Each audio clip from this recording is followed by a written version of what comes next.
Hello everyone, आप देख रहे हैं Rank Plus the learning app. Dear all student, अभी एक वैकेंसी आई है, लेबोरेटरी सहायक की वैकेंसी आई है, जिसे हम लोग लेबोरेटरी या लैब असिस्टेंट बोल सकते हैं। ठीक है, इंग्लिश में। ये लैब असिस्टेंट की वैकेंसी जो है वो राजस्थान कर्मचारी चयन आयोग जयपुर से आई है वैकेंसी। आप यहाँ ऊपर में देख सकते हैं, लिखा हुआ है राजस्थान कर्मचारी चयन आयोग जयपुर। ये वैकेंसी राजस्थान से है, जयपुर से है। तो बहुत से स्टूडेंट को कन्फ्यूज़न बहुत सारी बातों पे है। जैसे कि आप थंबनेल भी देखेंगे तो मैंने उसमें मेंशन किया है कि क्या बीएससी एमएलटी या डीएमएलटी वाले इसमें अप्लाई कर सकते हैं, क्या इसमें केवल राजस्थान के स्टूडेंट ही अप्लाई कर सकते हैं, या इसमें अगर अप्लाई करने का डेट कब से स्टार्ट होगा, या इसमें मैक्सिमम और मिनिमम एज क्या है, या इसमें अप्लाई करने के बाद क्या सिलेबस हमें पढ़ना होगा। ये सारे कन्फ्यूज़न है। देखिए, मोस्ट ऑफ नोटिफिकेशन तो सबको मिल गया है, तो नोटिफिकेशन पे ज़्यादातर ना बात करके मैं इन 4 से 5 पॉइंट पे आज आपको क्लियर करूँगा कि ये सारे कन्फ्यूजन को आपको क्या रिजल्ट मिलता है। ठीक है, तो चलिए सबसे पहले मैं स्टार्ट करता हूँ और आज की इस वैकेंसी में बता देता हूँ कि ये जो वैकेंसी आपने सबसे पहले जान लिया कि राजस्थान कर्मचारी चयन बोर्ड आयोग RSMSSB ने निकाला है। इसका जो सबसे पहले मैं आपको बताता हूँ कि जो अप्लाई करने की डेट है कि डेट ऑफ स्टेट कि आप अप्लाई कब से करेंगे, वो है 25 मार्च। कितना? 25 मार्च 2022 से स्टार्ट होगा। और जो इंड डेट है वो 23 अप्रैल 2022 है। तो ये इंड डेट जो है 23 अप्रैल 2022, ये आप टेंटेटिव है, ये ऊपर नीचे हो सकता है, लेकिन आप फॉर्म के अप्लाई जो है 25 मार्च से स्टार्ट हो जाएगी। फॉर्म जो है ऑनलाइन के माध्यम से, आप ऑनलाइन एप्लीकेशन ही सबमिटेड होगा, तो आप ऑनलाइन एप्लीकेशन ही सबमिट करेंगे। जो इसकी वेबसाइट है वो मैं आपको नीचे में बता दूंगा कि कौन सी वेबसाइट से आप फॉर्म को अप्लाई कर सकते हैं। ठीक है, इतना सा आपको फॉर्मल जानकारी हो गया कि अब चलिए सर 25 मार्च से स्टार्ट होने वाला है। अब हमें इसमें दूसरी बात सबसे पहले आती है कि कितनी वैकेंसी, कितने पोस्ट पे वैकेंसी आई। तो आप यहाँ देखिए, वीडियो के नीचे में आपको दिख रहा होगा कि जो नंबर ऑफ वैकेंसीज है वो है 1012, यानी कि इसमें टोटल नंबर ऑफ वैकेंसी 1000 लगभग सीट पे पोस्ट पे वैकेंसी आई है। लेकिन इसमें जो सबसे मोस्ट इम्पोर्टेंट वैकेंसी है वो आपको पहले मैं क्लैरिफाई कर देना चाहता हूँ, जिसमें कि जनरली बीएससी एमएलटी और डीएमएलटी वाले एप्लीकेबल होंगे। कैसे होंगे वो भी आपको एक्सप्लेन करूँगा। इसमें आप वैकेंसी नंबर 1 में देखिए कि 461 पोस्ट हैं जिसमें अप्लाई किया जा सकता है। वो है प्रयोगशाला सहायक विज्ञान के क्षेत्र में, माध्यमिक शिक्षा विभाग। माध्यमिक शिक्षा विभाग का मतलब है कि मिडिल स्कूल में। देखिए, स्कूल जो हमारे गवर्नमेंट स्कूल होते हैं 3 प्रकार के होते हैं। एक होता है प्राइमरी स्कूल, एक होता है मिडिल स्कूल, एक है हायर सेकेंडरी स्कूल जहाँ पे कि 12th तक पढ़ाई होती है। प्राइमरी स्कूल का मतलब है कि कक्षा 1 से 5 तक की पढ़ाई, मिडिल स्कूल का मतलब है कि कक्षा 1 से 8 तक की पढ़ाई, और हायर सेकेंडरी स्कूल का मतलब है कि कक्षा 1 से नहीं भी तो 8 से लेकर के या 9 से लेकर के 11-12 तक की पढ़ाई, जहाँ पे 11th और 12th दोनों पढ़ाई होती है। तो ये 3 फॉर्मेट में हमारे यहाँ स्कूल पाए जाते हैं। तो जो लैब असिस्टेंट की एग्जामिनेशन की, लैब असिस्टेंट की जो वैकेंसी आई है, ये स्कूल एवं कॉलेज के लिए आई है, लेकिन ये आप भी अप्लाई कर सकते हैं। अभी आपको क्लैरिफाई करूँगा थोड़ी देर के अंदर। ठीक है, तो आप 2 वैकेंसी में अप्लाई आप जनरली कर सकते हैं। ऐसे तो साइंस के लिए कोड पद संख्या कोड 1, 2, 3, 4 और 5, 1 से लेकर 5 तक जो है वो साइंस स्ट्रीम का है, और 6 से आगे की ओर जो है वो भूगोल का है, यानी कि इकोनॉमिक्स का, कुछ ज्योग्राफी का है। तो उसमें आपको जाना नहीं, आप तो साइंस से हो। ठीक है सर। अब जो मेनली आप अप्लाई कर सकते हैं वो पेपर कोड नंबर 1 प्रयोगशाला सहायक विभाग विज्ञान 1 में आप अप्लाई कर सकते हैं, और उसके अलावा आप अप्लाई कर सकते हैं पेपर कोड नंबर 3 में प्रयोगशाला सहायक विज्ञान कॉलेज के लिए आप अप्लाई कर सकते हैं, जिसमें कि 308 पोस्ट हैं। ये दोनों में आप अप्लाई कर सकते हैं।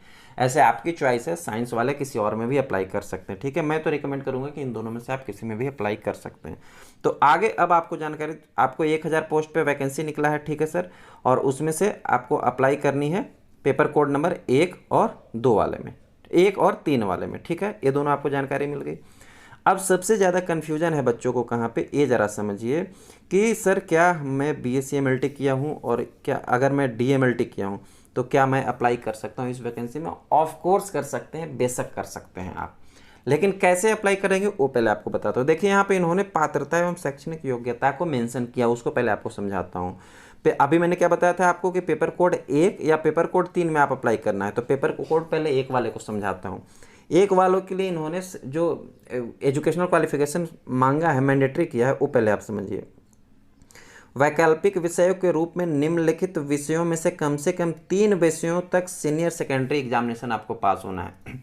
इन्होंने यहाँ कुछ विषय मेंशन किया है, सब्जेक्ट्स मेंशन किए हैं, उस सब्जेक्ट में आपको कम से कम 3 सब्जेक्ट से सेकेंडरी एग्जामिनेशन का मतलब क्या होता है, सेकेंडरी एग्जामिनेशन का मतलब है कि 11th एंड 12th आपको कम से कम इसमें से इन्होंने जो सब्जेक्ट मेंशन किया है जिसमें कि सूक्ष्मजीव विज्ञान, जैव प्रौद्योगिकी, जैव रसायन विज्ञान, सूक्ष्मजीव विज्ञान का मतलब क्या है, माइक्रोबायोलॉजी, देन जैव प्रौद्योगिकी का मतलब क्या है, बायोफिजिक्स, और जैव रसायन का मतलब क्या है, बायोकेमिस्ट्री। ठीक है, तो जो भी विषय इन्होंने मेंशन किया, चाहे वो माइक्रोबायोलॉजी हो, बायोफिजिक्स हो, बायोकेमिस्ट्री हो, या फिजिक्स हो, भौतिक विज्ञान, रसायन विज्ञान, या केमिस्ट्री हो, जीव विज्ञान, या बायोलॉजी हो, या गणित मैथ हो, इतने सारे मेंशन किया है इन्होंने सब्जेक्ट। इन सब में से किसी भी 3 सब्जेक्ट से अगर आपने आईएससी किया, पहले मैं बीएससी एमएलटी के लिए बता रहा हूँ, डीएमएलटी के लिए थोड़ी देर में बताऊंगा। अगर आपने इंटर ऑफ साइंस जो 11th एंड 12th की पढ़ाई होती है, इनमें से अगर किसी भी 3 सब्जेक्ट से आपने किया होगा तो आप इस वैकेंसी में अप्लाई कर सकते हैं। ये वैकेंसी डीएमएलटी और बीएससी एमएलटी पे है ही नहीं। अगर आपने किया है बीएससी एमएलटी डीएमएलटी तो और भी अच्छी बात है, उससे आपको कहीं कोई रोक टोक नहीं होगी। लेकिन इसमें मेंशन क्या है, अब मैं बताता हूँ कि जो भी बीएससी एमएलटी करते हैं बच्चे, वो स्पेशली जो है इंटर के बाद ही करते हैं। ठीक है, तो इंटर में आपने या तो मैथ से किया होगा या तो आपने बायोलॉजी से किया होगा। इंटर में सबके सब्जेक्ट जो होते हैं या तो फिजिक्स केमिस्ट्री मैथ होता है या तो फिजिक्स केमिस्ट्री बायोलॉजी होता है।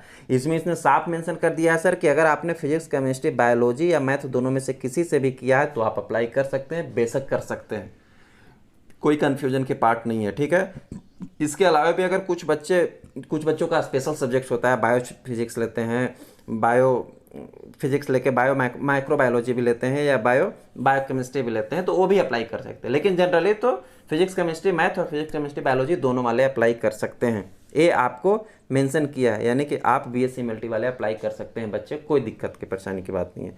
नीचे में इन्होंने एक चीज़ और मेंशन किया है कि इसके अलावे आपने फिजिक्स केमिस्ट्री बायोलॉजी या मैथ से तो आईएससी कर लिया है, इंटर कर लिया तो अप्लाई करेंगे ही। इसके अलावा आपको देवनागरी लिपि यानी कि हिंदी में को लिखने और समझने की आपको जानकारी होनी चाहिए, और राजस्थान की संस्कृति का भी थोड़ा बहुत ज्ञान होना चाहिए। तो जनरली सभी बच्चे जो इंडिया में रहते हैं उनको इंग्लिश लिखने के हिंदी की जानकारी होती है, लिख पढ़ सकते हैं, तो ये आपको होना चाहिए। ठीक है, ये था बीएससी एमएलटी के लिए। अब डिप्लोमा वाले बच्चों को बता देता हूँ, जो डीएमएलटी के बच्चे हैं क्या वो क्या अप्लाई कर सकते हैं। ऑफ कोर्स, अगर जो बच्चे डीएमएलटी किए हुए हैं इंटर करने के बाद वो अप्लाई कर सकते हैं। जो बच्चे डीएमएलटी इंटर के पहले केवल मैट्रिक करके 10th क्लास पास करके किए हैं वो इसमें अप्लाई नहीं कर सकते हैं। अब आपने अगर मैट्रिक किया, इंटर किया आपने फिजिक्स केमिस्ट्री बायोलॉजी या मैथ से किसी से भी किया और फिर आपने डिप्लोमा में नाम एडमिशन करवाया तो आप इसमें अप्लाई कर सकते हैं। कुछ बच्चों के कन्फ्यूजन है कि सर मैं भी बीएससी एमएलटी के सेकंड ईयर में हूँ, डिप्लोमा के फर्स्ट ईयर में, तो क्या मैं अप्लाई कर सकता हूँ? बेशक कर सकते हैं, क्योंकि इसमें बीएससी एमएलटी और डिप्लोमा से कोई लेना देना नहीं है।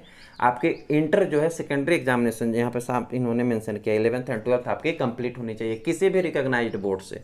क्लियर हो गए, बीएससी एमएलटी और डीएमएलटी दोनों अप्लाई कर सकते हैं। ठीक है सर, क्लियर है। ये था पेपर कोड 1 के लिए। पेपर कोड 3 में आपको अप्लाई करना है तो 2 से 5 के लिए भी इन्होंने वही सेम चीज़ें रखी हुई है। किसी भी मान्यता बोर्ड विज्ञान से आप सीनियर सेकेंडरी एग्जामिनेशन का आपको पास होना चाहिए। अगर 2 या 3, ध्यान से सुनेंगे, आपको 2 में अप्लाई करना है, 3 में अप्लाई करना है, 4 में, 5 तक अगर आपको अप्लाई करनी है तो आप किसी भी बोर्ड से सीनियर सेकेंडरी आप साइंस से पास होंगे, या तो फिजिक्स केमिस्ट्री बायोलॉजी से या फिजिक्स केमिस्ट्री मैथ से, तो भी आप अप्लाई कर सकते हैं। तो अब तो क्लियर हो गया सर कि बीएससी एमएलटी और डीएमएलटी दोनों के बच्चे अप्लाई कर सकते हैं। चलिए, ये आपको समझ में आ गया। इसके अलावा आता है अब कि क्या सर ये राजस्थान की वैकेंसी है तो इसमें क्या राजस्थान के ही बच्चे अप्लाई करेंगे या मैं किसी भी स्टेट से हूँ तो मैं अप्लाई कर सकता हूँ? तो आपको बता देता हूँ, इन्होंने देखिए राष्ट्रीयता यहाँ मेंशन किया है कि अगर आप किसी भी भारत के नागरिक होंगे कहीं का भी, या तो यहाँ पे और भी मेंशन किया नेपाल के भी होंगे, भूटान के भी होंगे, तो वो भी अप्लाई कर सकते हैं। कुछ उसमें रिस्ट्रिक्शन उनका होता है, लेकिन फिलहाल मैं भारत की बात करता हूँ कि अगर आप इंडियन सिटीज़न हैं कहीं के भी तो आप इसमें अप्लाई कर सकते हैं, बशर्ते आपको वहाँ का रेसिडेंशियल लगेगा। लेकिन इसमें 2 चीज़ें हो जाएगी, क्योंकि इसमें रिजर्वेशन, जैसे आप राजस्थान के अलावा किसी अनदर स्टेट से, पश्चिम बंगाल से हैं, देन बिहार से हैं, झारखंड से या मध्य प्रदेश से, महाराष्ट्र से हैं, कहीं से भी तो आप अप्लाई कर सकते हैं किसी भी स्टेट से। लेकिन अगर आप रिजर्वेशन अप्लाई कर रहे होंगे, जैसे आप SC ST से बिलोंग करते हो, OBC से, तो आप यहाँ पे जनरल कैटेगरी में अप्लाई कर पाएंगे। यहाँ पे आपको रिजर्वेशन अप्लाई नहीं होगा एक्सेप्ट ऑफ राजस्थान। रिजर्वेशन का फायदा केवल राजस्थान के बच्चों को ही मिलेगा। क्लियर हुआ आपको?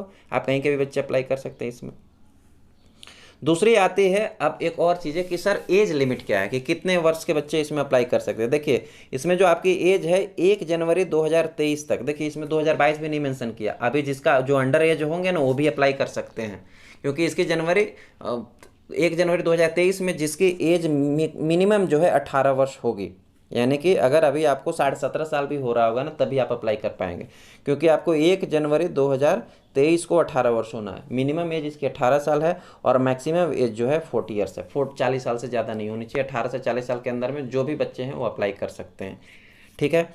एक और इसमें क्या अच्छा, सबसे बेहतर मुझे अच्छा लगा क्या इसने मेंशन किया है। मेंशन ये किया है कि अब चूंकि पिछले 3 साल से कोरोना का टाइम चल रहा था, तो कोरोना के चलते जो है राजस्थान गवर्नमेंट ने वैकेंसी नहीं निकाली थी।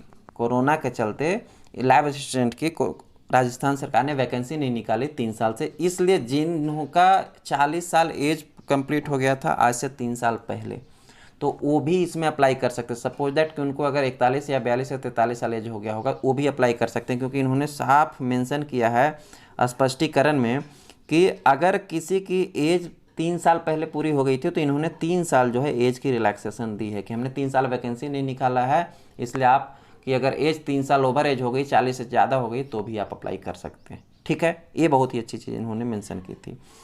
अब हम लोग, ये हमारा क्लियर हो गया कि एज क्या है। अब हम लोग आते हैं सिलेबस पे, जो कि मेन टॉपिक है कि सर इसमें पढ़ना क्या है। देखिए सिलेबस बच्चे क्या है कि अभी इन्होंने मेंशन नहीं किया है, यहाँ साफ लिखा है इन्होंने कि उक्त पदों हेतु परीक्षा की स्कीम एवं विस्तृत पाठ्यक्रम जो है इस वेबसाइट पे, जो सरकारी वेबसाइट है www.rssb.rajasthan.gov.in पे अप्लाई कर देंगे। बहुत ही जल्दी अप्लाई कर दिया जाएगा। सिलेबस को अभी नहीं इन्होंने अपलोड किया है, जैसे ही अपलोड करेंगे मैं आपको जानकारी दे दूंगा। आपको सारे कन्फ्यूजन इसमें क्लियर हो गए कि कौन अप्लाई कर सकता है। बीएससी एमएलटी डीएमएलटी वाले अप्लाई कर सकते हैं, कहाँ के, केवल राजस्थान के अप्लाई कर सकते नहीं, वो भी अप्लाई कर सकते हैं। एज लिमिट क्या होगी वो भी अप्लाई पता चल गया आपको। डेट कब से ओपन होगा ये भी पता चल गया। सिलेबस जैसे ही आएगा मैं आपको बता दूंगा। आपको ऑनलाइन फॉर्म अप्लाई करना है, इसी सेम वेबसाइट पर जाके आपको 25 तारीख से लिंक ओपन होगा, उस पर आप अप्लाई पे क्लिक करेंगे। विशेष तरह से इसका जो भी डिटेल नोटिफिकेशन है, इस डिटेल नोटिफिकेशन का पीडीएफ में इस वीडियो के डिस्क्रिप्शन में दे दूंगा, आप वहाँ से भी उसको जा करके डाउनलोड कर सकते हैं। और कुछ और भी अगर कन्फ्यूजन है तो हिंदी में लिखा हुआ है, डिटेल में आप उसको पढ़िए और सारे के सारे कन्फ्यूजन क्लियर करके ही आप फॉर्म को अप्लाई करेंगे। ठीक है, ओके, थैंक यू।